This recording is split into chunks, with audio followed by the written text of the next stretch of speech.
আসসালামু আলাইকুম, সবাই কেমন আছেন? আজকে আপনাদেরকে ছোট বাচ্চাদের জন্য একটা মজাদার রেসিপি করে দেখাবো, সুইট পপকর্ন। এটা ম্যাজিকের মতো বানানো, এতই সহজ এবং খেতে এত দুর্দান্ত লাগে। ছোট বাচ্চা বড় সবাই খেতে পারে। এটা আমি প্রথম থাইল্যান্ডে খেয়েছিলাম, তো আমার খুব ভালো লেগেছিল। পরে আমি রেসিপিটা ট্রাই করি, তো হয়ে যায় ইনশাল্লাহ।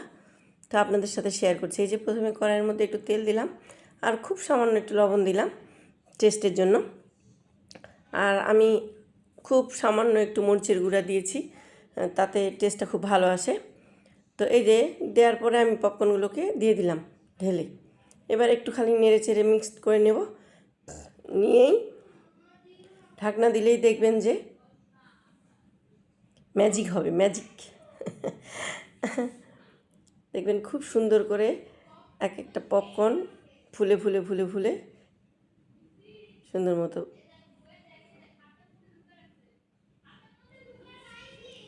এই দেখেন কিভাবে ম্যাজিক দেখালাম, কয়েকটা দানা দিলাম আর কতগুলো পপকর্ন হয়ে গেল। এই যে এগুলোকে আমরা একটু ঢেলে নিলাম। ঢেলে নেওয়ার পরে এটা নর্মালি পপকর্ন হলো, আর এটাকে আমরা সুগার পপকর্ন বানানোর জন্য, সুইট পপকর্ন বানানোর জন্য এখানে একটু পানি দিলাম। পানি দিয়ে এখানে আমরা সুগার দিব, চিনি। চিনি দিয়ে ক্যারামেল করে নেব। ক্যারামেল আমি খুব বেশি চিনি দিচ্ছি না, কারণ খুব বেশি ক্যারামেল হলে আমার বাচ্চাগুলো খেতে চায় না। কিন্তু থাইল্যান্ডে যখন আমরা খেয়েছিলাম অনেক ক্যারামেল দিয়েছিল, লাল হয়ে গেছিলো পপকর্নগুলো, ব্রাউনিশ কালার এসেছিল। তো খেতে ভালো লাগছিল, কিন্তু একটুখানি খাওয়ার পরে আর খাওয়া যাচ্ছিল না। তো এই জন্য আমি সুগারটা একটু কম দিই। এই যে সুগারটা মিক্সড ক্যারামেল হওয়ার পরে আমি পপকর্নগুলোকে ঢেলে দিলাম। ঢেলে জাস্ট মিক্সড করে নিচ্ছি, তাহলে আমাদের তৈরি হয়ে যাবে সুন্দর সুইট পপকর্ন।